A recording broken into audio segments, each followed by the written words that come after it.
मित्रमैत्रिणींनो, माझ्या घराच्या अंगणात आंब्याचं झाड आहे.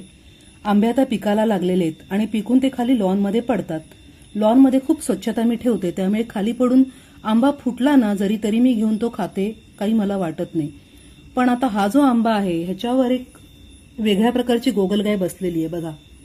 तिच्या अंगावर शेल नाहीये आणि ती अगदी मनसोक्तपणे त्या आंब्यातला गर खात आहे.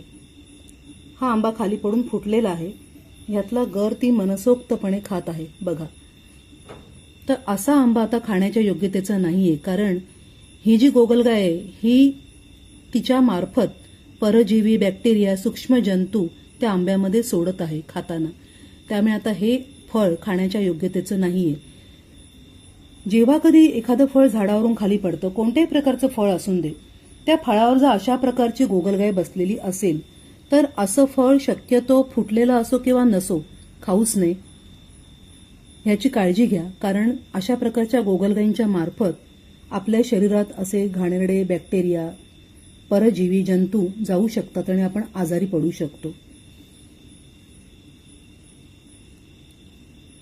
हिला शिंग आहेत, नॉर्मल शेल असलेल्या गोगलगाईसारखी, पण हिच्या अंगावर शेल नाहीये. बघा किती व्यवस्थित फुटलेल्या आंब्यातला रस ती खात आहे. मित्रमंडळींनो, जर ही माहिती तुम्हाला उपयुक्त वाटली तर माझ्या जरा विसाऊ या वळणावर या YouTube चॅनलला सबस्क्राईब आणि लाईक करावे. हे सबस्क्राईब आणि लाईक करण्यासाठी पूर्णतः सुरक्षित आणि विनामूल्य आहे.